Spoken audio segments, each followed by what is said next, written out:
Hello.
Hi, Roger.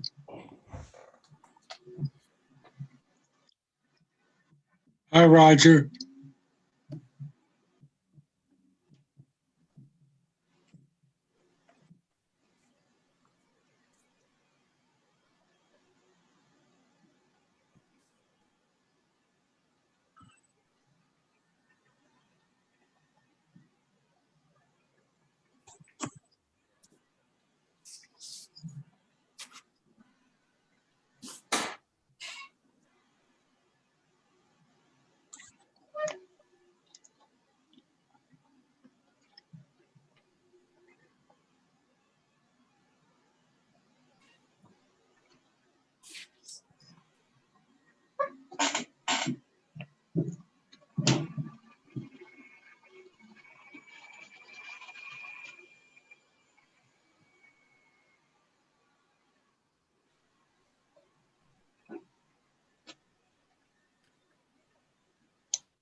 Welcome, Damian.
Tim? I have to step out for a while, but I'm going to leave the machine on. Let you know. I'll be back in a little while. I have to run an errand. All right, no worries, Matt.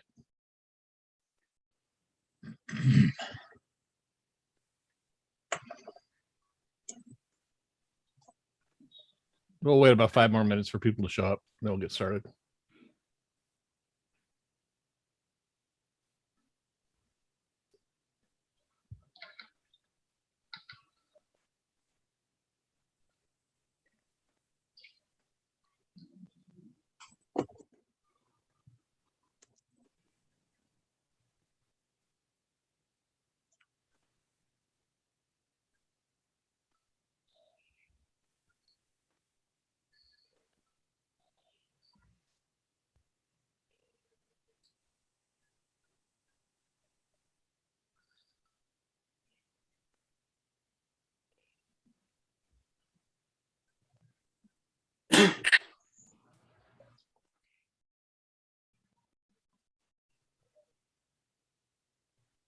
Tim, why am I always in the upper left? You're on the right side on my screen. Everybody's screen is different. Must be because he's on the East Coast. Actually, that's where we put people that are on timeout.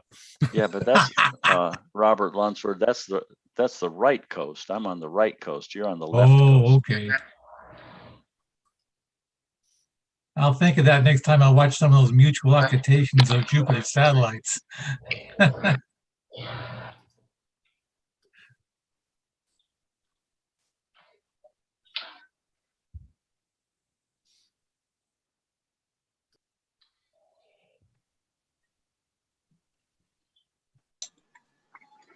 Roger, you have to use the correct image diagonal.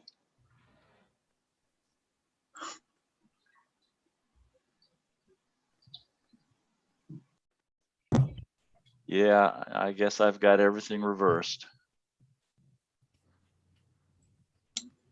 You're on my right.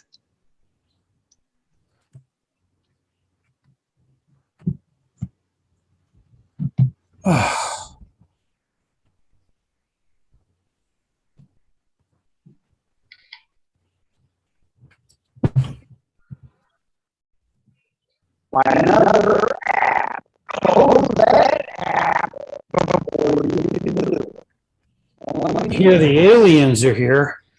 Either that or underwater.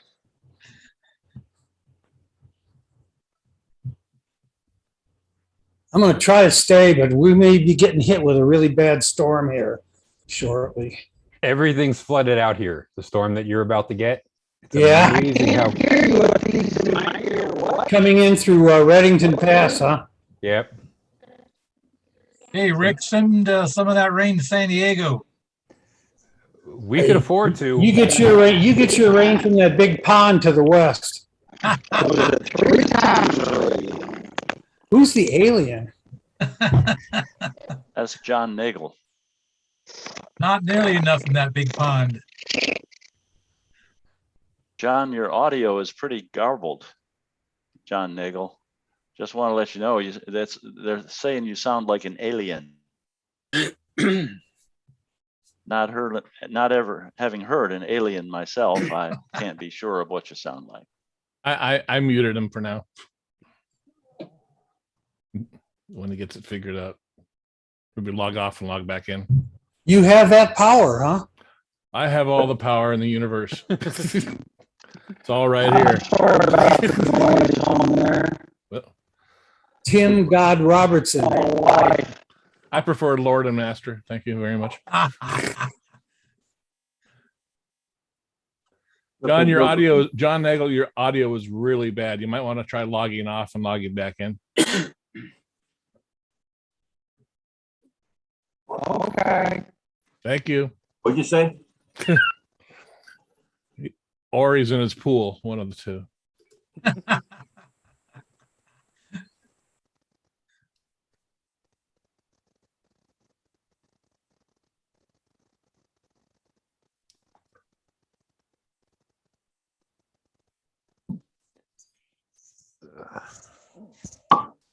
Yeah, I'm all soaking wet because I ran outside in the downpour trying to clear out all the drainage as best I could. Oh my. It's getting that bad here. We'll take some rain over here in Southern I know. California. It's We bad. got cloudy night here in Atlanta, maybe a few sprinkles, that's all.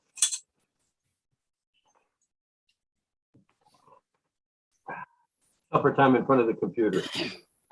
We got some rain in Georgia, so I don't know, I think it's sprinkling, but it might Yeah. be on harder. It's just a few little this and that, Richard, up here in the snow. It rained so hard here that it rained into the porch, got all kinds of rain in the cat box, and I use that clumping litter. You figure it out. Oh, doesn't sound good, Rick. One big clump. I don't think So your it's cat's easy gonna to- like yeah. that. Easy to clean out.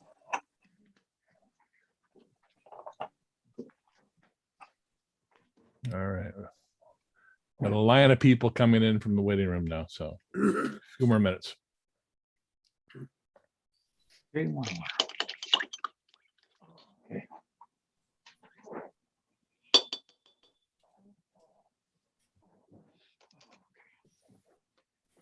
Anybody else having supper? I had supper a little while ago. I've got a plate of hot roast here from Golden Corral. Is my audio any better now? Much Yeah. better.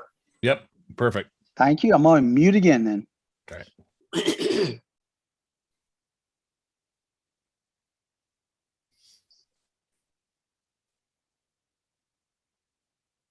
Hey, there's Craig McDougal. How you doing, Craig? Hey there. Doing all right, Hey, Greg, sir. I had already had my supper. What you got? Fish? See, no, what I had, it was leftover from another gathering. So it was bourbon chicken and sesame. They're little Cisco hops. Now hold the chicken. I'll take the bourbon. Yeah, I guess nobody's vegan up here like I am. You're vegan. Merlot. Yeah, salud. I'm a vegan, but I just like to throw sausage in once in a while. I've been vegan for a couple of years now. Since you had the heart surgery. Vegetarian for about 45 years. My daughter was a vegetarian, but she came back to the dark side. Giver. I do I was drink born and wine, raised a carnivore. You are her father.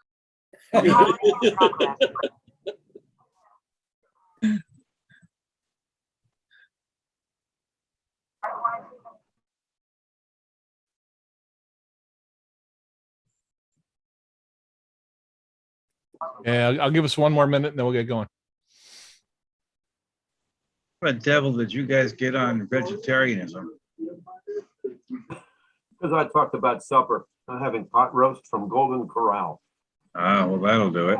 Golden Corral. Remember them well. They can do good stuff. They can. They do. Can't go hungry there. Y'all come on down to Atlanta. We'll do it at Waffle House. Yeah. There you go. Well, that's vegetarian. Can be. Ken, you got to try one of those Impossible burgers. They're fantastic. I might That's what try I one. have in the refrigerator. The veggie burger. I don't want anything that pretends to be meat. That's just like, I gave up meat for a good reason. I don't want to go back and say, oh, this tastes just like steak. Yeah. All right, we're gonna get started. So can everybody Thank you. please go on mute? We're having so much fun. I know. I hate to break up the party. And we'll get back together again next year. Why don't you just turn it into one big breakout room at the end? Oh, I can leave it on if you want. All right.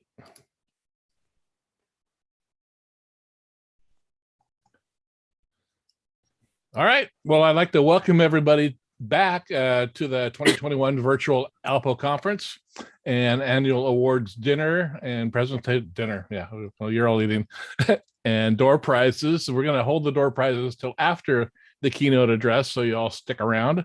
And of course, our keynote speaker today is astrophotographer Damian Peach.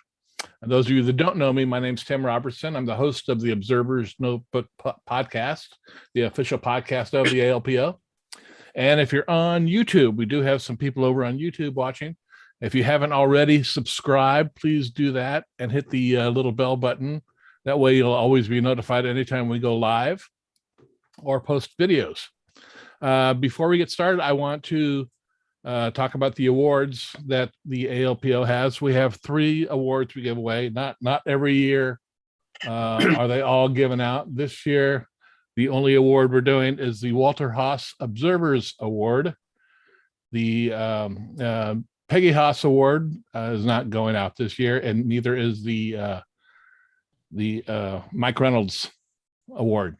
So unfortunately, the recipient of the Walter Haas Award is not available, but a week or so ago, I did get with him on Zoom.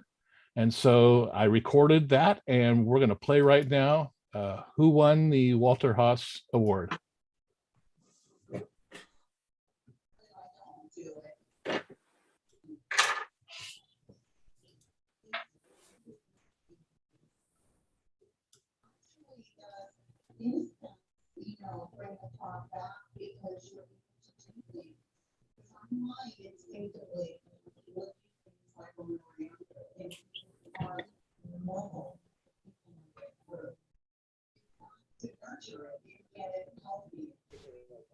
How you doing? Hang on, you can't hear it. Hold on.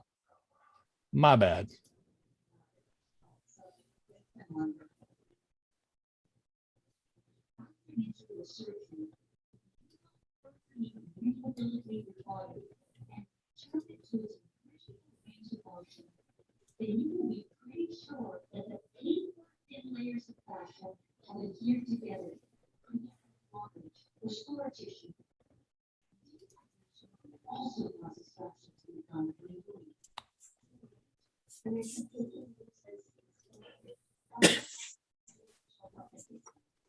Let's take as an example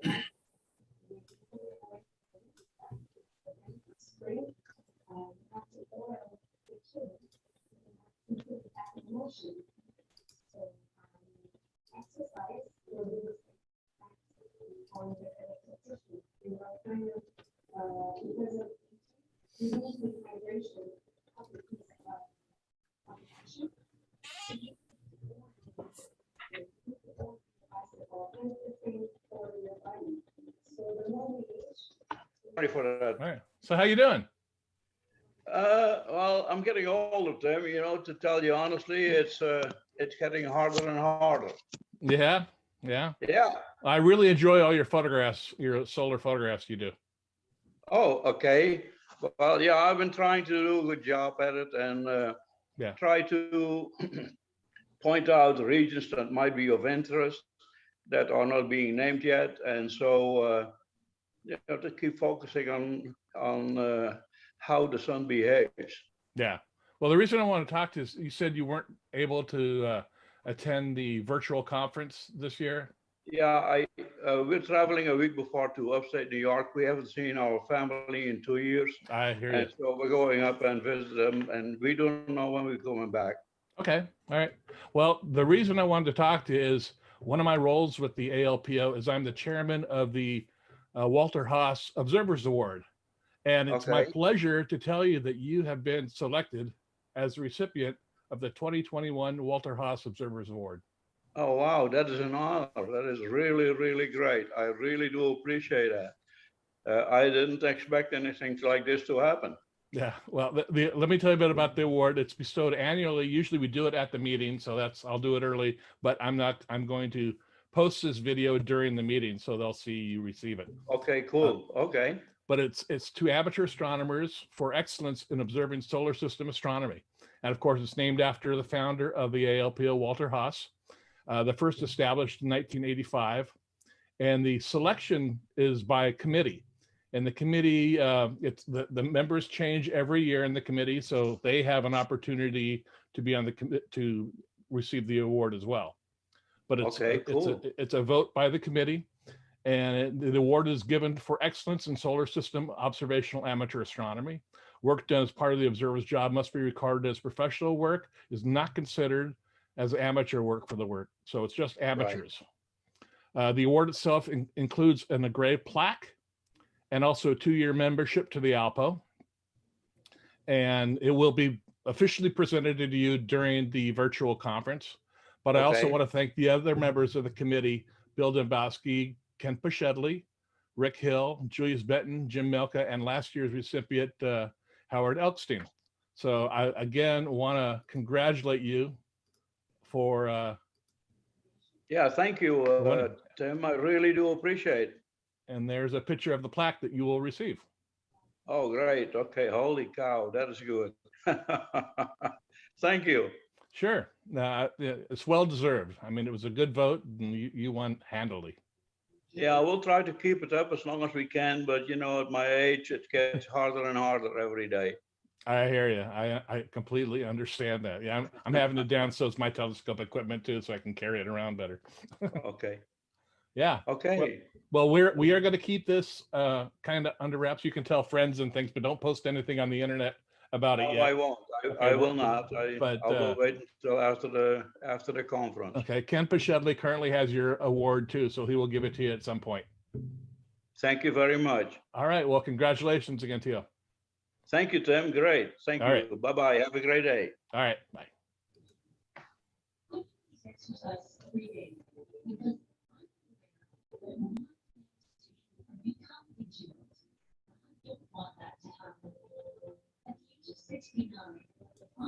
Okay.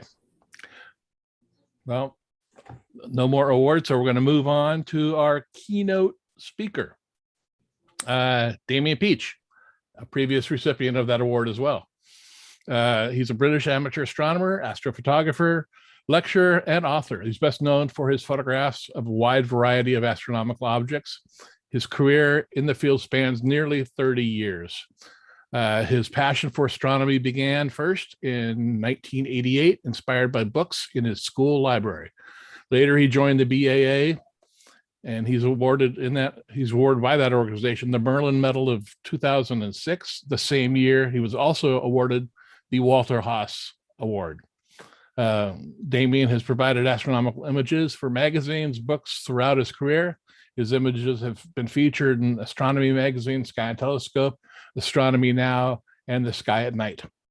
He's also authored articles on astrophotography for these magazines.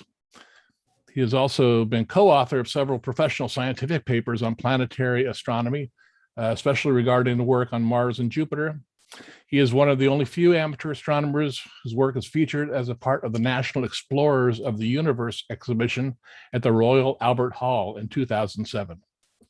His work has also appeared in Edinburgh Science Festival and the Royal Greenwich Observatory. His work's been used by NASA and the European Space Agency to illustrate what ground-based telescopes can achieve. Well, it seems only his ground-based telescope can achieve that. I certainly can't. And provide and achieve in photographing the planets, and also support given to the space probe missions. In 2011, he was crowned overall winner of the Royal Greenwich Observatory Astrophotographer of the Year competition, and was the prize-winning finalist in 2012 and 2018. He also won first place in the National Science Foundation's Comet ISON photo competition for his image of the comet, which was used by the media throughout the world during the comet's close approach to the sun. He's also appeared on BBC television in the UK. His first appearance in the BBC all-night Star Party program in 2003, where he imaged Mars live for the program. He's appeared on the BBC News, Discovery Channel, and he's conducted many talks to both amateur and professional astronomers for the past 20 years. In 2015, he was made honorary president of Adore Astronomical Society in the UK. And in 2017, he formed part of a small team of observers who use the famous Piccadilly Observatory, the 1.06 meter telescope, to obtain some of the most detailed ground-based photographs of Jupiter and Saturn ever. The same year, asteroid 27632 was renamed Damian Peach by the IAU for its contributions to amateur astronomy. And in 2018, he was elected to the board of Astor Academy of Scientific Committee and also awarded the Astronomical League's prestigious Peltier Award for his contributions. It gives me great pleasure to introduce our keynote speaker tonight, Damian Peach. That's a good intro. Thank you for that, Tim. So yeah, this evening I'm going to be talking to you about my passion, which has always been photographing the planets, which is something I've been heavily involved in throughout my interest in astronomy. And throughout the course of the presentation that I'm going to give, I'm going to try and cover a lot of ground during the presentation, and hopefully you'll come away with a better understanding and idea of how these images are made, how it's possible to achieve a very high quality in planetary imaging. And hopefully by the end you'll take some advice away that will hopefully help you improve your own imaging of the planets. So I'm just going to share my screen and we can begin. So as I say, I'm going to cover quite a lot during the course of this presentation, as there's quite a lot to cram in. So starting with some basic theoretical considerations of high resolution astro imaging. And first of all, you need to consider that basically larger telescopes are capable of resolving much finer detail than smaller ones. So you can see here some example simulated images, particularly the ones at bottom of Saturn are particularly striking in that you have a 10 centimeter compared to a 40 centimeter in the kind of detail it's capable of resolving on a planetary target. And obviously you can see the larger aperture is capable of resolving much finer detail than a smaller aperture. But unfortunately, the situation isn't that simple because we have to look through the often turbulent soup of Earth's atmosphere. And as I'll come on to later, that is perhaps the #1 factor in just how sharp and detailed the images are we can get from ground-based telescopes. So you can see here just some views of Saturn with some out of focus star images alongside, and gradually increasing levels of turbulence are imparted into the view. And you can see that even with very slight levels of atmospheric turbulence, the view of the planetary target begins to degrade quite noticeably. So as I say, even with very small amounts of turbulence, it degrades the sharpness and contrast of planetary views. So the Earth's atmosphere is, as I say, a major factor in how sharp and detailed the images are that we can get. And just to continue on with some more illustrations, you can see here an image of Saturn, and again out of focus star images, again showing a small amount of turbulence. And as I mentioned there at the bottom, this would actually be considered a good seeing condition. And even then, you can see that the image is noticeably degraded. But just moving on from those points, one question that often comes up, and I've been asked countless times over the years, and that is, what is the best type of telescope, or what is the best telescope to use for doing this kind of astrophotography? And I think there are a couple of key points to consider here. One being choosing something that's easy to use and user-friendly. So consider your own personal situation. If you have to set up a telescope each time, you need to consider having something more smaller and more portable. It can often be tempting just to buy the biggest telescope you can afford, but you know, if your situation it means that you have to set that telescope up every time, your enthusiasm for doing it is soon going to wane. So it's better to have something that's smaller that you use frequently and that is user friendly. But when it comes to actually choosing a telescope, I think for the absolute beginners, it's better to start with a refractor, as they generally work very well straight out of the box.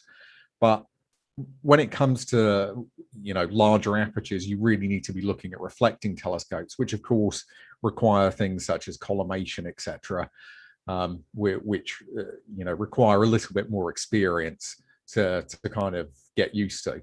And I've used telescopes of all shapes, sizes, and designs over the years. And as I say, there really isn't, I would say, a best type of telescope or best telescope to be using. It really depends on a variety of different factors. And also, I should say that we're quite fortunate today in that we have a wide variety of equipment available to amateurs that is of good quality. So a lot of the telescopes that are produced today that are widely available are of easily good enough quality to produce high quality planetary images. Now, the two telescopes that I've primarily used over the last 15, 20 years have been the Celestron C14 Schmidt-Cassegrain. And you can see here, I have two of these telescopes, one which is stored overseas on the island of Barbados, where I've spent many trips, observing trips there, imaging the planets under the frequently excellent seeing conditions that occur on the island. And here in the UK, I've also used a C14 as well, and that's one of the newer Edge HD optical tubes, and you can see that pictured at right. And I've been using that very telescope just in the last few months, as Jupiter is obviously approaching opposition as I speak. And I've been able to get some good results from here at home using that telescope. But these two telescopes have been my kind of workhorse telescopes over the years. And back in 2017, I was also very fortunate to become involved with a remote observatory Chilescope, and we started using their 1 meter f8 Ritchie-Chrétien reflecting telescope for remote planetary imaging, and I've been using that ever since to take planetary images remotely. Now that we have high-speed internet connections around the world, it's easily possible to actually image the planets remotely, and I've done hundreds of nights of imaging using this telescope.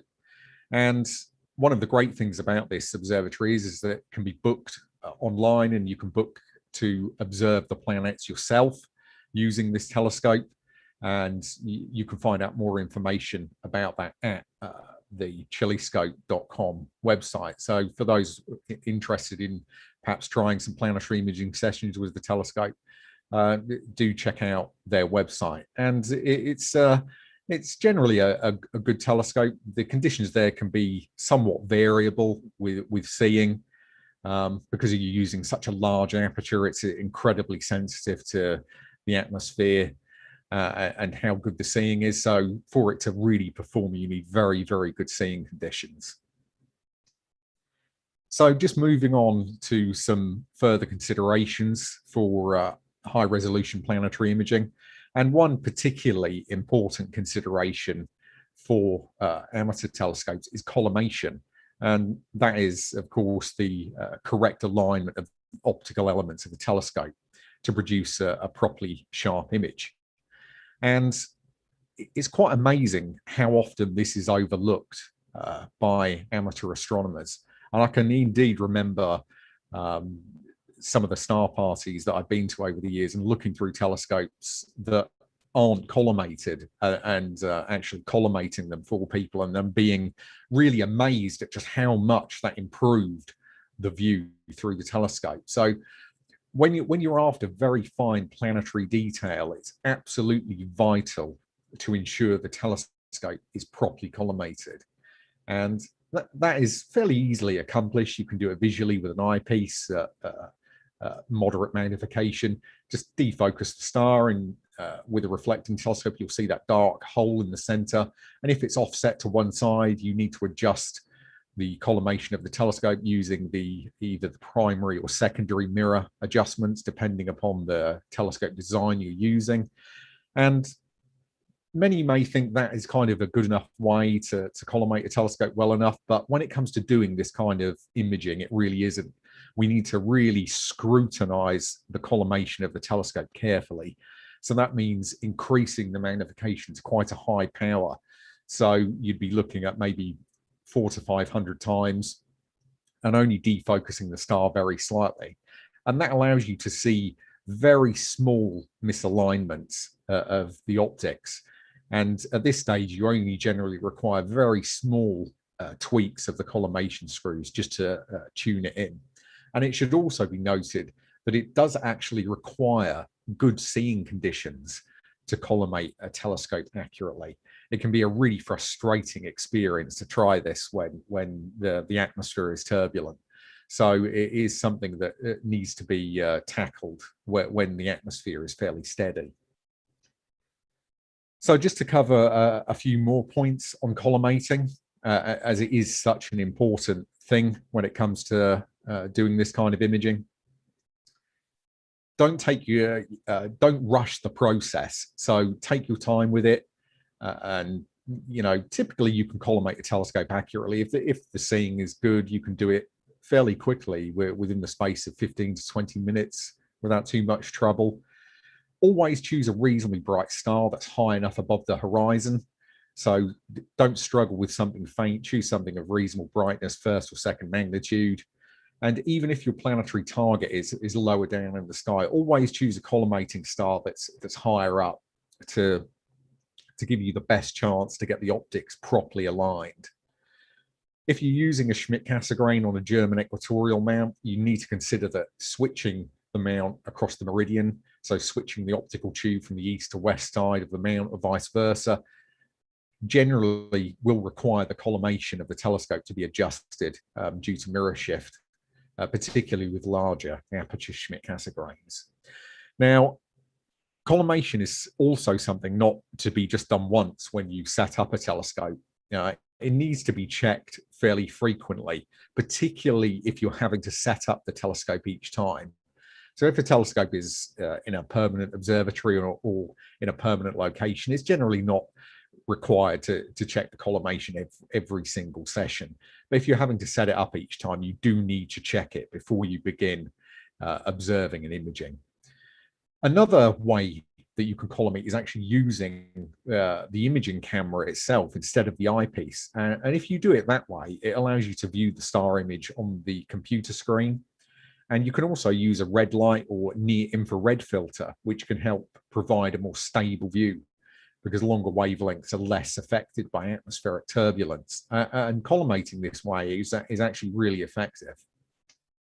So hopefully this will give you some good pointers for collimating the telescope accurately.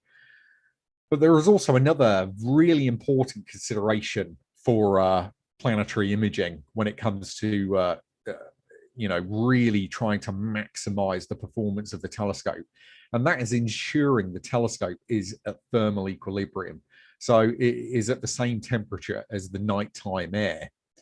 Now, this can be quite a tricky thing to achieve, particularly if you're observing from parts of the world where there can be massive temperature changes from day to night. Desert areas are particularly prone to this. Also here in the UK, during the springtime evenings, we can often get big temperature drops, which can be really troublesome. And you can see here just some images of stars taken, and these are real images from telescopes. So they're out of focus star images taken from telescopes that aren't at thermal equilibrium. So the optics are warmer than the surrounding air, and you can end up with all kinds of weird distortions in the star image. And what this does is it ends up degrading the contrast of the view. So it's effectively degrading the quality of the view if the telescope isn't at thermal equilibrium. And the larger a telescope is, the longer it takes to reach thermal equilibrium. And I would probably go as far to say that telescopes of above 10 inches aperture probably need to be kept outside permanently to really make sure they have a good chance of reaching equilibrium. And other some telescope designs are better than others as well when it comes to cooling. So open tube designs generally cool much faster than closed tube systems like Schmidt-Cassegrains. And you can see here a real video taken from a large aperture reflecting telescope, and this is an out of focus star image. And this shows a telescope that isn't cooled down properly. So that fast scintillation that you can see is a result of atmospheric seeing. But those slow moving distortions in the out of focus star image there are a result of the optics not being thermal equilibrium with the outside air. So very, very important to give a telescope every opportunity to cool down, particularly those, you know, that are having to perhaps bring a telescope from indoors to outside. Very, very important to give it plenty of time to cool down. So just to highlight a few more points, and that is, don't overlook thermal issues with telescopes. It's so important when it comes to doing this kind of observing and imaging. As I've already mentioned, larger apertures do take longer to cool, and really big apertures like 12, 14, 16 inches, as I say, really need to be kept outside permanently. Some designs are better than others. For example, large aperture Maksutovs can be an absolute nightmare from locations where there are big temperature swings. And I've had some pretty bad experiences in trying to use those from here in the UK. I mean, from tropical locations where there's very little temperature swing, it's not an issue. But from other locations, it can be a real problem with certain telescope designs. Another thing to consider is taking a more active approach to cooling the telescope with fans or ice packs or other methods to kind of forcibly cool the telescope down. And I'm going to come on to an image now that I shot from here at home using the C14 HD optical tube back in 2015. And this was taken around sunset on April 23rd, and during what had been a hot sunny day. And what I did here was actually remove the optical tube from the mount, placed it in a sheltered position where no sunlight could strike it, and also put some ice packs over the optical tube and just left it there during the day, and then remounted it again in the evening. And after I'd remounted it, I checked the collimation, and the telescope was perfectly cooled down. There were no thermal gradients in the optical tube whatsoever. So it was able to deliver really, really sharp images of Jupiter on this occasion directly at sunset. Now, had I just left the optical tube on the mount to heat up during the day, there is just no way an image of this kind of sharpness would have been achieved on this occasion. So the really good seeing conditions that occurred on that day would have been wasted. So, as I say, you know, it really kind of brings home the importance of cooling the telescope. So, just to move on now to discuss imaging cameras, and we're really spoilt for choice these days with planetary imaging cameras, and we have a wide range of different manufacturers, and all of them basically do the same thing. They all take high-speed video sequences. You can purchase color and mono versions of cameras, and as I say, there are various manufacturers such as ZWO, DMK, QHY, and FLIR, and all of these manufacturers produce a series of different cameras that are all capable of taking high-speed video sequences, and that is basically how planetary imaging is done today. So moving on to focusing, and this is something in particular that I've received many questions about over the years, and it's something that particularly newcomers really can struggle with when it comes to planetary imaging, as you are working at really high focal lengths, and focusing can be quite tricky. But there are various things you can do to make your life a lot easier when it comes to this. And perhaps the biggest thing of all that you can do when it comes to making focusing for planetary observing much easier is to invest in a motorized focuser for the telescope. And you can see one picture there at right. And these aftermarket systems typically will attach to a telescope, and they allow you to focus the telescope very carefully and accurately without having to physically touch it, which means you can focus the telescope without it shaking. Now, obviously, this is great for imaging purposes, but it's also really effective for visual observing as well. And you can really focus the telescope very carefully, even for visual observations. So even if you're a visual observer, I would highly recommend getting a motorized focuser for the telescope. It just makes things so much easier. Now, when it comes to actually focusing for planetary observing, I always focus on the planetary target itself. And you will find that the vast majority of experienced planetary observers do it the same way. And generally what you look for is areas of good contrast in the view. So with Saturn, for example, you have the Cassini division in the ring system, which is a great focusing aid. With Mars, you have the dark albedo features in red and infrared, or the bright cloud features in blue light. And when it comes to Jupiter, which is, I'd say, perhaps the most tricky planet for when it comes to focusing, because all of the detail on Jupiter is low contrast cloud details. So unless the seeing conditions are really good, Jupiter is perhaps the most tricky target. But generally, you're always looking for areas of good contrast. So with Jupiter, for example, you'd be looking at the northern and southern equatorial belts, which generally have distinct features. So for example, this year, we've got a series of very dark barges along with the northern edge of the North Equatorial Belt. They're a particularly good focusing aid, as you can really see when they snap into focus. But as I say, focusing can be challenging, particularly when the seeing conditions aren't good. You'll find when the seeing is steady, when the seeing conditions are really still, focusing is fairly straightforward. But as I say, when it comes to perhaps, getting something that just makes the process easier, a motorized focuser is well worth investment. Now, another particularly useful accessory, particularly for those observers living kind of mid to high northern latitudes at present, would be an atmospheric dispersion corrector. And that is a device that corrects for an effect which is known as atmospheric dispersion. So Earth's atmosphere acts as a lens, and as an object moves further away from the zenith, the light becomes gradually smeared out into its spectrum, and the effect of this becomes particularly bad below about 30 degrees altitude.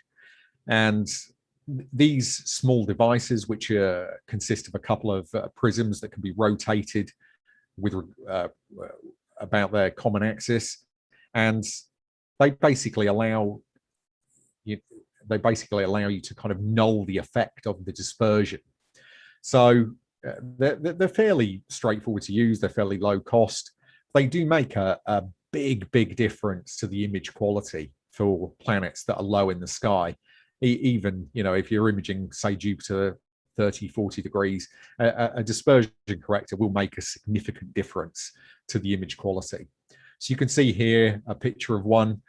This is widely used by many observers from ZWO Optical. And you can see you can pick one up for a fairly modest, around $130. So they're not hugely expensive, but can really offer a massive improvement in the quality of the image and indeed of the view visually. So you can see here just a quick example of Mars, the view you'd have at 30 degrees altitude. You can see there that familiar red and blue fringe due to atmospheric dispersion caused by the low altitude of the planet. When planets are high in the sky, you can see there at 70 degrees, you've got none of these problems. So very, very well worth considering getting a dispersion corrector. And I would go as far to say, for those using color cameras, that it's probably an absolutely essential accessory. So just moving on now to image capture software. And the two most popular programs available today are generally Firecapture and SharpCap, and both of these can be freely downloaded. I've always used Firecapture, and you can see there I've noted the download link for it. And this is a freely available piece of software, and it runs pretty much all of the planetary imaging cameras that you can get your hands on today. And it allows you to control every feature of the camera, from gain to exposure to frame rate and various other things. And as I say, it works. It generally works really, really well. And just to move on and give some tips for actually capturing sequences using planetary cameras. So with the ASI cameras, it's generally best to leave the gamma of the default setting. A lot of people can play around with that, but it can end up creating all kinds of weird artifacts in the images. So it's always best to leave the gamma at the default value. When you're capturing planetary images, it's generally a good idea not to set the gain at really low levels, so like 10–20%, as you generally will end up with all kinds of weird artifacts in the data that you won't be able to get rid of easily with post-processing. So generally you want to be capturing at around 50–60% gain and adjusting the frame rate accordingly with the brighter planets like Mars and Jupiter. For Saturn, generally you're always imaging at higher gain because of its much lower surface brightness. And generally you just collect more data with kind of complex processing routines we have today, like image derotation. It allows us to collect a lot of data that we can use to go into a single image, which has really made a massive difference to image quality overall. Now, when it comes to imaging Uranus and Neptune, you're going to be imaging at near maximum gain at fairly slow frame rates. Luckily, today, we now have cameras that are very sensitive in the near infrared, where Uranus and Neptune show details. So imaging these planets is much, much easier today than it once was. Now, when it comes to actually shooting sequences through filters, generally, the best results are always achieved shooting straight RGB data, particularly if the seeing conditions are good. If the seeing is less good, there are other more varied techniques that you can use, incorporating infrared data into the image that can help improve the details in the image. But generally, the best overall result is always achieved by RGB imaging, as that gives the most truthful color in the final result. And just one particularly useful tip there I've noted for Firecapture, and that is the auto align function that is that you have in the program, and that basically will hold the image perfectly still for focusing purposes, and it's a really, really useful tool to help focus the telescope accurately. And it can even work well for those focusing manually using the focus knob. So it's a really, really useful feature. So just to move on to image software, today we have AutoStacker and RegiStacks. And AutoStacker, which can be downloaded at autostacker.com, is the software we use for feeding our planetary videos in. And what it does, it will look through the video sequences, grade it by quality, and you can then stack the best frames out of the video sequences into a final image. RegiStacks these days can also do that, but it's generally these days just used for sharpening purposes.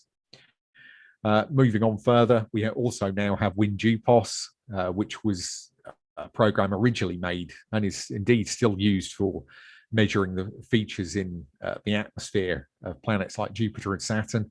But these days, it also has an incredibly useful routine for planetary processing, which is called image derotation. And that allows us to add more data into just one image with planets like Jupiter and Saturn, which of course rotate very rapidly. And with an object like Jupiter, normally you'd be limited to 2 or 3 minutes to capture data to go into one image. With WinJupos, you can use data across 15 to 20 minutes quite easily to go into a single image, which obviously allows you to capture much higher and quality data and much less noisy images. And the image derotation has probably been one of the factors that have pushed amateur image quality even further forward in recent times. And of course, Photoshop, which is an incredibly useful program for any astrophotographer. So you can see here a real video taken with a 14-inch telescope under good seeing conditions. This is a green filter view of Jupiter, as I say, under good seeing. And you can see there, this is typically what you see when you're capturing, when you have good conditions. And you can see the view is fairly low contrast. You can't really see all that much on the planet when you're capturing, unless the seeing is really good. And we then move on from that. So when we've captured our video sequences, we move them on into Auto Stacker. We'll then stack maybe 1,000 to 2,000 frames together to create a raw stacked image. So we'll then move on, and you can see here a stack of 2,000 raw frames from a video sequence. So nothing else has been done aside from the alignment in Auto Stacker. And as I say, that generates raw images, which we can then sharpen. And you can see here, I've opened the raw image in RegiStacks. And this is kind of the real fun part, as it's at this stage, we really kind of get to see what we've managed to capture. And when we apply the wavelet sharpening, you can see there that all of the detail hidden within the raw image is revealed. And how much detail there is in that image is dependent upon things such as collimation, cooling, focusing, and perhaps above all, the quality of the seeing conditions during the capture of the data.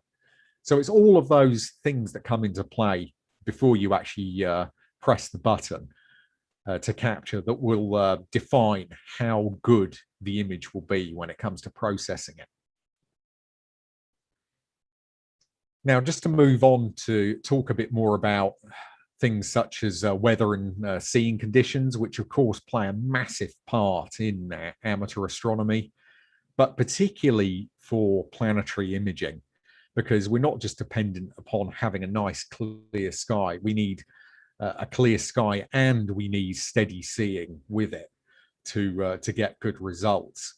And here in the UK is often can be an incredibly challenging place from which to try and observe. So during the course of this talk, obviously I've mentioned seeing conditions and astronomical seeing, and obviously that is the effect the Earth's atmosphere has on incoming light from celestial objects. So you can see there in this basic diagram, light is emanated from an object in space, in this case a planet, and of course as the light is traveling through space it's unaffected, but as soon as it hits our turbulent atmosphere, the wave fronts become distorted due to the variations in temperature and density of the air mass, and that is what leads to a blurry view of the planets. And you can also see in the diagram here how a larger aperture telescope is much more susceptible to seeing conditions than a smaller one is, because a large aperture is looking through a great deal more air than a smaller aperture. And you can also see here off to the right-hand side, 2 images of Uranus with a 4-meter reflecting telescope. And you can see the left-hand images with no adaptive optics correction. So that's just, the 4-meter telescope looking at Uranus. You can see there's very little detail visible. but with the adaptive optics system running, so effectively the atmospheric turbulence cancelled out, a wealth of detail becomes visible, and it really just illustrates how limiting the atmosphere can be on large aperture telescopes. It's so important for a large aperture telescope to perform, to have really steady seeing conditions. But luckily, from an amateur's perspective, there are things we can do to help us understand when good seeing conditions, when a really tranquil atmosphere is likely to occur over our observing sites. And typically, the best seeing always occurs when you have a large, high pressure system settled over your observing site. So, for example, here in the UK, the best seeing conditions always occurs when a large, high pressure system moves in and settles the weather down, as for a variety of reasons, as it pushes away the high altitude jet stream, which is what you can see in the right hand weather map. Those strongly yellow and green colored areas, the high altitude jet stream, which has an extremely deleterious effect on the quality of ground-based planetary imaging.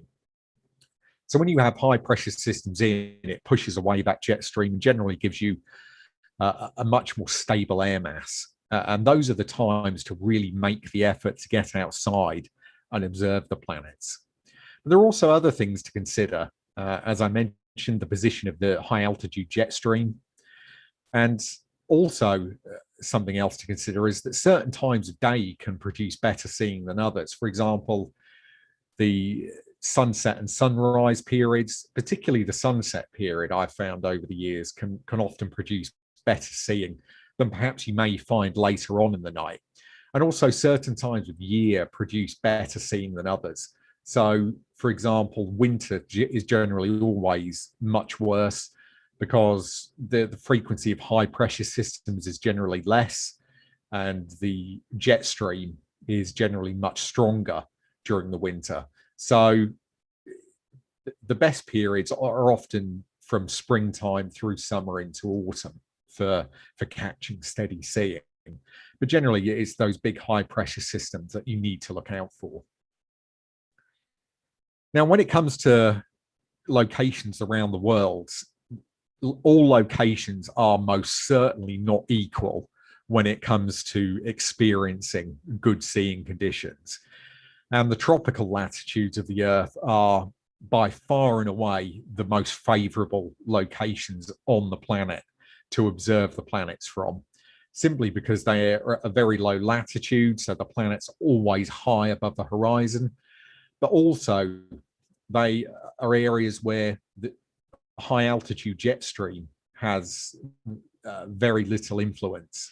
So, for example, you can see here a jet stream map, one showing the Caribbean region, for example, where Barbados is located, and there is generally never any high altitude jet stream at these latitudes. But of course, in the more temperate latitudes, such as here, Japan in winter, which can be absolutely atrocious for high altitude jet stream. And when the jet stream is really strong like that, you simply cannot get detailed planetary images. So as I say, some sites are most certainly better than others. Now, a particularly useful online tool, online weather forecasting tool, which I'd highly recommend for those that want to keep an eye on what the weather is doing. And this gives updated forecasts for locations throughout the world, is the windy.com website. And as I say, it's a really useful tool for monitoring the weather for your observing site and getting an idea of what the jet stream is doing and perhaps when you're likely to experience some good seeing conditions. Of course, if you're waiting for the night of perfect conditions, you're going to be waiting a very, very long time indeed. Even after all of these years and thousands of hours of observing and imaging, nights that I would class as near perfect, I could probably count on the fingers of one hand. So yeah, you certainly need a great deal of patience. Now, one thing I've spent a lot doing, a great deal of time doing over the years is observing overseas, and I've been fortunate to travel to quite a few different locations around the world to observe from. And you can see here just a quick map of some of the sites that I've been fortunate to spend a fair amount of time observing from over the years, some with much more success than others, I may add. And as I say, perhaps the site that I've perhaps become best known for is observing from the island of Barbados, which I've visited many, many times over the last 20 years. And it's a really fantastic site for planetary observing. But of course, when it comes to observing overseas, it can be a bit of a daunting prospect. Perhaps not so much for US observers, as you're kind of very fortunate in that you have a huge country that you can drive in your car to somewhere, such as South Florida, where you can experience frequent good seeing conditions. Whilst here in the UK, we're not fortunate with that. So, we've had to, myself have had to take to more perhaps extreme methods to experience some of these really high quality locations. And you can see here just some of the luggage that I've taken over the years when I was taking telescopes overseas. You can see at top left, the Celestron C14 with mount and tripod and all the other bits and pieces I needed for an observing trip. And also at bottom right there, a telescope transport case. This is available from JMI. Which is a US equipment manufacturer, and these equipment cases are really fantastic quality. We've used these many, many times over the years for transporting equipment, and every time they've worked really, really well. So you can see here just one of those cases that I've used for transporting the C14 optical tube. And as I say, they work really, really well. And of course, observing from a nice warm tropical location is a very, very different experience to observing from here at home in the UK. You can see here a shot from one of the trips to Barbados with a couple of C14s and a C11. And it's hard to stress just how much more enjoyable astronomy is when it's really warm at night. It really does make a big difference to your enjoyment and enthusiasm level. But of course, nowhere is perfect, and Barbados, being a tropical location, suffers with a wet season from around May to November, and during that period, you can get torrential downpours. Fortunately, because of its very low latitudes, very rare for it to receive hurricane strikes. But you can, of course, get tropical waves that come through, producing torrential downpours at times. So you always have to be on guard for unexpected downpours in the middle of an observing session. And I've had many of these over the years. So yeah, it's by no means a perfect location, but when the weather is settled there, the seeing is frequently superb. And of course, when you have a group of astronomers taking a load of equipment on holiday, you can end up with a site like this arriving at the airport. And here we can see a couple of C14s and a couple of C11s and a 6-inch refractor and various other telescopes amongst this mass of luggage during one big trip we did several years ago. But observing from really excellent locations can be an incredibly rewarding experience. And if you've ever thought of doing it, it's definitely well worth doing at least once. So just to move on to show some imagery from recent years. So this is an image of Saturn taken from Barbados in 2016 using the Celestron C14 under near perfect seeing conditions. And you can see there lots of detail on the rings and some storms visible on the globe of the planet, and the polar hexagon is also nicely visible. And it's one thing I do. One thing it kind of reminds me of seeing this image actually is also some of the views visually of the planets over the years that I've had from down there are just absolutely incredible. You know, views at really high power with absolutely zero flickering of the image. You know, really incredible views visually as well. So this is another view of Saturn from a couple of years later, taken in 2018, with a bright storm visible near the north pole of the planet. And again, you can see the hexagon and lots of features within the ring system. Moving on, perhaps Jupiter is the remains my favorite planetary target of all, simply because it is just such a fantastic object for amateur telescopes to study and observe, particularly when the seeing is good. And here you can see a view of Jupiter taken in 2016, which shows Io and Ganymede alongside the planet, with Ganymede casting a shadow onto the cloud tops. And you can also see some features on the Jovian moons as well. Another view from near the 2018. This shows the Great Red Spot with all of its turbulence following. And again, you can see lots and lots of details visible across the face of the planet under excellent seeing.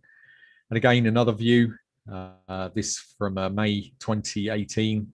This shows Ganymede and Callisto alongside the planet, with the shadow of Ganymede just passing across the northern polar region. And this view from the opposition of 2018, and this image was taken very close to exact opposition, shows the very rare aspect of Io actually occulting its own shadow.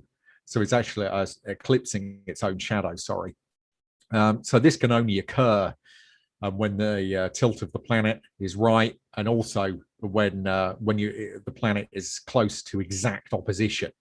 So the Earth, Jupiter, and Sun all exactly in a line. So it was particularly interesting to watch this event unfold under excellent seeing. Now, of course, it's not just Jupiter and Saturn. Mars is a fantastic object, and of course, last year we had a really favorable opposition for the northern hemisphere when the planet came to a particularly close approach, reaching more than 20 arc seconds in angular size. And this view was taken with the Celestron C14 from here at home during a particularly good night at the end of September. Luckily, with Syrtis Major visible as well. So I was really spoiled on this particular night to have such a good night with the famous Syrtis Major placed near the center of the disk. Obviously, large amateur telescopes are capable of resolving lots of detail on Mars. When it comes close to opposition, you can see here the famous Huygens crater quite easily visible near the center of the disk. In more recent years, it's also become possible with amateur-sized telescopes to start getting detailed images of planets like Uranus and Neptune. And here you can see a couple of images of Uranus that I shot from here at home in 2015 using a near IR filter. And you can see the bright polar area and equatorial band on Uranus. Neptune is also a great target for large amateur telescopes with near-infrared filters. And again, here is an image I shot using a near-infrared filter, which also shows Neptune's largest moon, Triton, alongside the planet. And you can also see a bright storm visible on Neptune as well. And there have been many bright storms discovered on Neptune from amateur images over the last several years. So it's a planet that's well worth imaging if you have a larger aperture telescope. Of course, another fantastic target for modern cameras and telescopes is the moon. And this is something I've spent plenty of time photographing over the years. And with large telescopes, you can see a tremendous amount of detail on the lunar surface. Here we can see a view of the craters Petavius and Humboldt, And this particular view took me actually many years to finally get a really good view of the crater Humboldt, because it lies within the libration zone on the eastern limb. So on this occasion, I actually had some very good seeing during a favorable libration of the crater. So particularly, I was particularly pleased to finally get a good view of it. Here we can see a view of the crater Plato, and of course, it's a great test for seeing conditions. And when the seeing is really good, you can often see lots of tiny craterlets across its smooth floor. And obviously, really large aperture telescopes can resolve maybe 50 to 100 craterlets when the seeing conditions are really excellent. Here we can see a view of the crater Copernicus, which is a fantastic target. For even for small telescopes, it had a dramatic ray system radiating out from the crater. And you can see here the view from the C14 in good seeing. And you can also now start getting really detailed images of the solar surface. And this image of a small sunspot group, I shot using the C14, using a full aperture Barda solar filter. And because we have now such sensitive cameras that can image at such fast frame rates, all you need is a few seconds of stability during the daytime seeing with a large aperture, and it allows you to resolve really fine detail on the solar surface. And it can be quite fun to try. So for those that are interested in knowing more about planetary imaging and processing, I've been running a tutorial site for the last 3 or 4 years, which contains over 100 tutorial videos and lots of image data sets to practice processing on. And that's available at the patreon.com link that you see there. It's a very active community, and it's been a really good thing to have done over the past few years. Many people have written to me that have found it incredibly useful. So if you're really keen to learn more, do go over and check that out. And just to summarize some of the points that I've covered during this presentation, and we can go on to some questions in a moment. And that is, a good quality telescope is essential. And as I mentioned earlier on, many telescopes you can buy today are of good enough quality to start doing planetary imaging. Many off-the-shelf telescopes are of good enough quality. Choosing a telescope that's user-friendly and you can use easily and frequently, so important, particularly if you're in a position where you have to set your telescope up each time. Giving the telescope plenty of time to cool, as I discussed earlier, and of course collimation. Both those are very important. And of course, making an effort when good seeing is likely. So when those high pressure systems move in over your observing site, those are the times to really get outside and start imaging and making the effort to try and capture planetary images. When it comes to image processing, obviously it's many people call it a black art, and I suppose it is to a degree, because there are so many different routines and processes that you can use for image processing and enhancement. But the key really is experimenting and asking for advice, etc. And as I say, there are lots of active imaging groups available on social media, on Facebook, etc. today that you can consult. And of course, one particularly important point that I always stress in the talks I give is that while many of the images I've shown are undoubtedly impressive to look at and beautiful to look at, they're also incredibly useful to observing programs of the planets, such as those run by the British Astronomical Association here at the ALPO, and of course the Juno mission, which is very active at the moment, as of course Juno is still sending data back from Jupiter, and amateurs are very active in producing images that are used by members of the Juno team. So well worth submitting your images to the observing programs run by these organizations. And I'd just like to conclude this presentation with a an animation of Jupiter that I created from images taken during its opposition in 2016, I think this was. And this was taken from Barbados. So I produced a map of the entire face of the planet over the course of 2 or 3 nights. I was able to stitch all those images together to produce a nice, smooth animation of Jupiter. And of course, Jupiter is now coming to opposition within the next several days, shining brightly in the south. So it's well worth getting outside during the coming weeks to try your hand at imaging and observing. So hopefully this presentation will have given you some useful advice and tips that you can take and use to get better images and results. So thank you very much. Thank you, Damian. Thank you. Wow, very, very, very good. Very good. Thank you. Okay. Yeah, open up to questions. Okay, Ken here, a couple questions. Damian, one thing I think we would like to know more about you personally. Yeah. In particular, you know, I'm in the Metro Atlanta area, and you were gracious enough to be here at the Peach State Stargates a couple of years ago. I started that thing back in '94. Yeah, I remember that. Yeah. Yep, and I turned it over to Peter McCumber, well, now about 1993. But unfortunately or fortunately, astronomy can be a real problem to relationships. How does your wife cope with your being away from home? I mean, it's just a human thing. How do you handle doing all of this work? Because you have a professional job as well. Yeah, I do.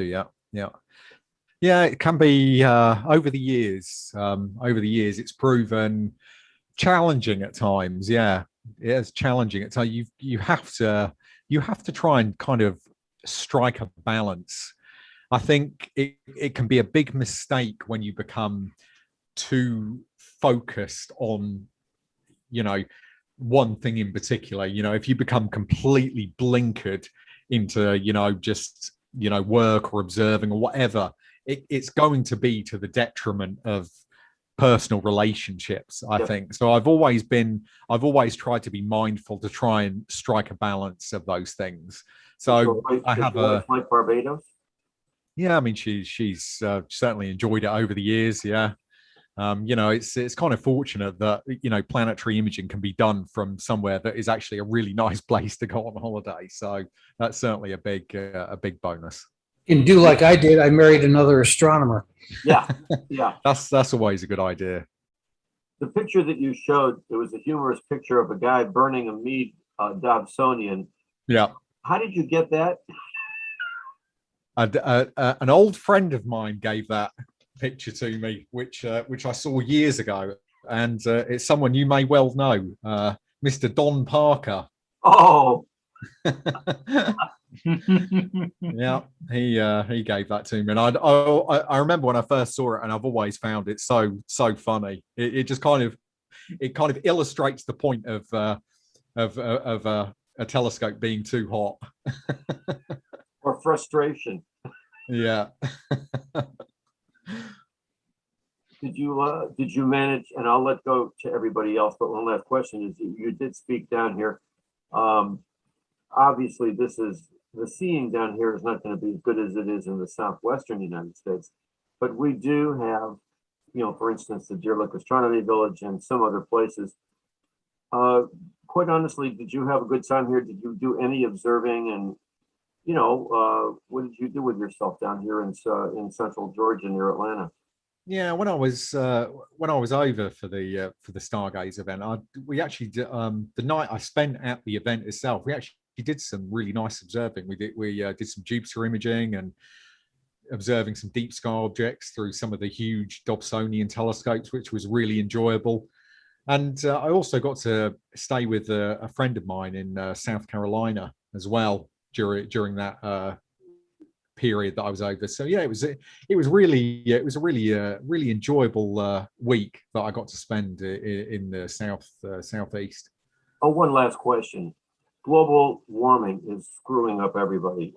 Speaking for Georgia, I moved down here from Cleveland, Ohio, right on the coast of Lake Erie, the southern coast of Lake Erie, back in '84. And it was a lot cloudier, not as cloudy as Britain. I've been to London many times, but it wasn't as good as the skies down here normally.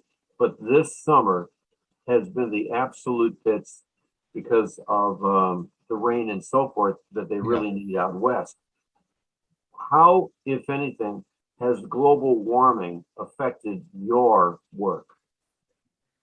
It's one thing, I mean, it's kind of interesting. That's a really interesting question, actually, because I think when you've been observing for a very long period of time, you do start to see, you know, how things have changed. And I would say today, particularly here in the UK, you kind of find that the weather becomes more extreme in that what we tend to have is we'll have perhaps really long, cloudy and wet periods.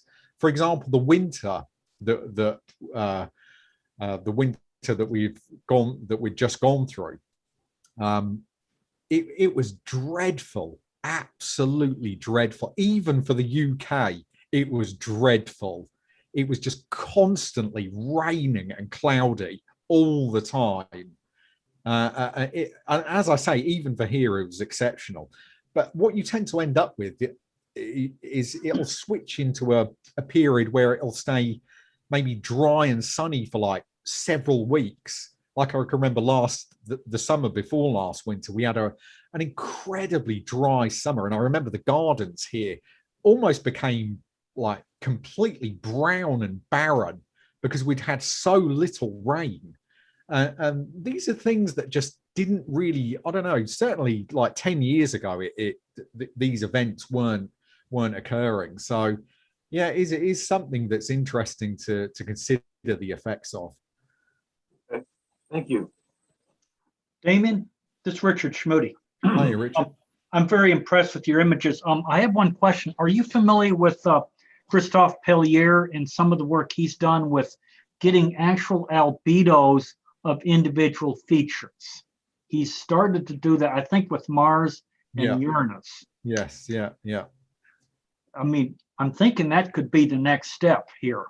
Yeah. There are many things that we could go into, aren't there?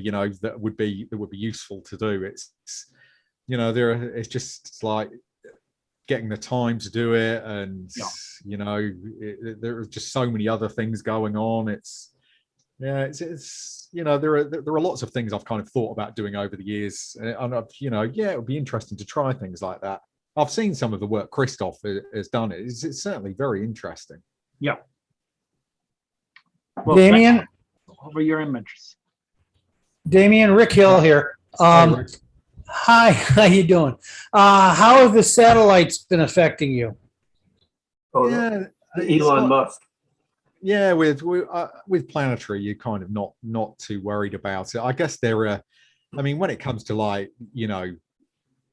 deep sky photography, particularly obviously I've done a lot of comet work over the last several years as well.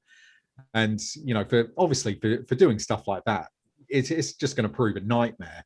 If we end up with a sky full of satellites, it's just going to be an absolute nightmare for all kinds of astrophotography. Well, what goes up eventually comes down too. So. we can but hope. Damian, I have a question about collimation. If you have a Newtonian, what about the laser sort of collimator? Is that effective, or would you say a star collimation is far more effective than the laser one?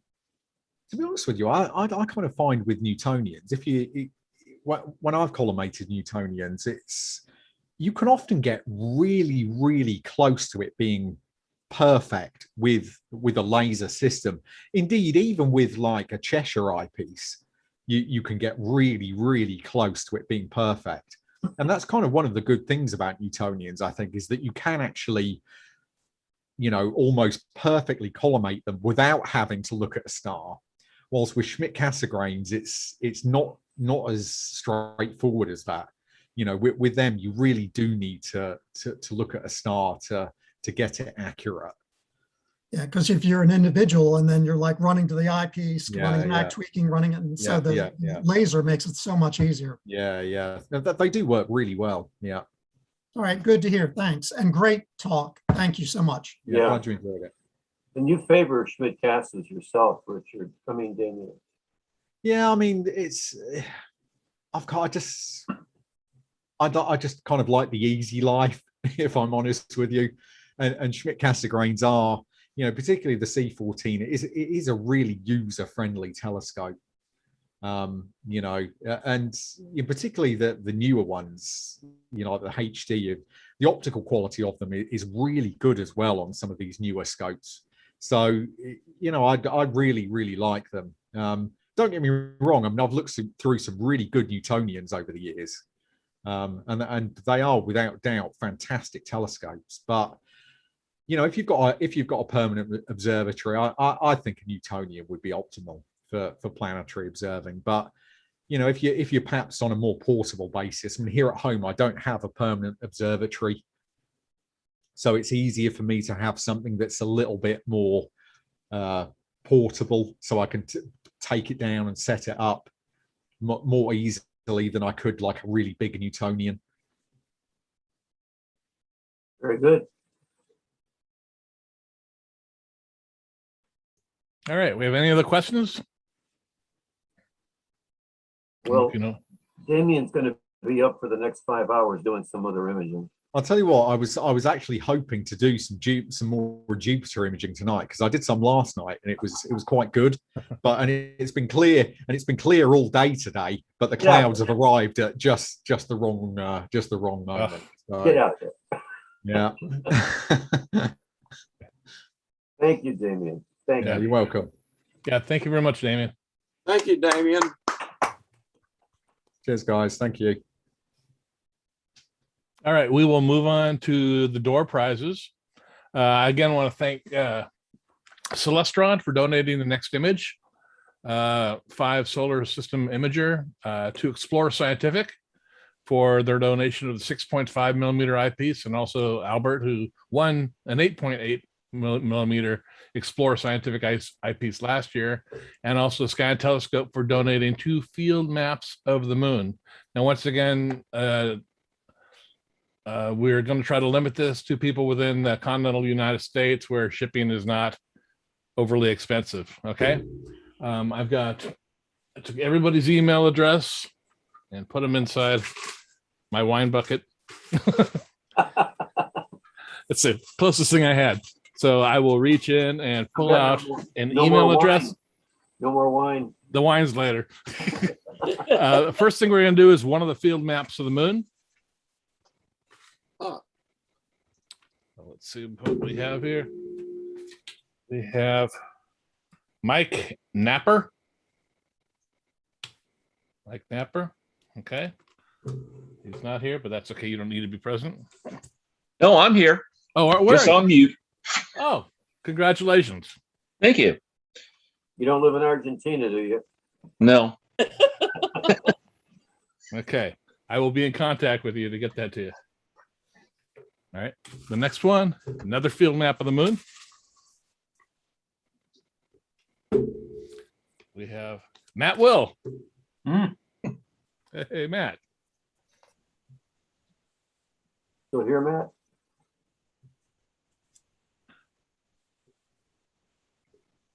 It's okay. We know where to find him. Yeah, he lives in the United States. All right, next up. He's in Illinois. Next up, we will do the Celestron Next Image Solar Imager, valued at $175. And that is Joel Goodman. He's a member of my local club. We'll let him know he had to run off to a star party tonight. Oh, fantastic. There he is online. I see. There I am online. Hi, Jim. Hi. That's pretty exciting. Yeah. Congratulations. Okay, we will get information from you and send that. Here it is right here. send that out to you. So, all right. Now we have the 8.8 Explorer Scientific waterproof eyepiece. I don't understand waterproof eyepieces, but I won't even go there. For those who leave it out all night. See if you can give it away this time. Waterproofing just to help so all the dew is out and doesn't get inside the eyepiece. Okay. Frank D. Email address Frank under the stars. Okay. Well, I will get that to him. Now the final one, the 6.5, which is a very nice planetary eyepiece. I wish Jerry Hubble was on. He's not on. Could talk about this because he's from Explorer Scientific. And this one goes to Carl Hergenrother. Hey, Carl. Need another eyepiece. Oh, it sounds like a fix to me. It does, but one can never have too many eyepieces. This is true. And I actually do not have a very good planetary eyepiece. All right. You got a whole observatory. All right. Well, that will do it for the door prizes and the event. I want to thank everybody for showing up. We had a pretty good turnout tonight. We had 13 people over on YouTube. Thanks to everybody over on YouTube that showed up. And on Zoom, I think we topped out at about 37 people, or 38. So that's really good. I want to thank everybody, and we will figure out something for next year. Probably have a hybrid conference at a location and also offer it online. We'll see how that can work out. Here's the plaque for Teo. Oh, you got Teo's plaque. There you go. All right. Cool. Well, thanks, everybody. Appreciate it. Tim Robertson, thanks to you. You've done so well with this. I appreciate your emceeing so much. You're skilled at that. And I know it takes a lot of work to put on a conference like this. And I'm sure I speak for everyone when I thank you for all that you've done to make this happen. Thank you. Indeed. Thank you very much. Your podcast has gotten you well prepared for this now, Tim. I think it has 130 podcast episodes. Yeah, I've enjoyed listening to them. Well, thank you very much. Thank you. Thank you, All right. Tim. Well, everybody have a wonderful night, and thank you again, Damian, for coming on and giving us a wonderful lecture. Goodbye,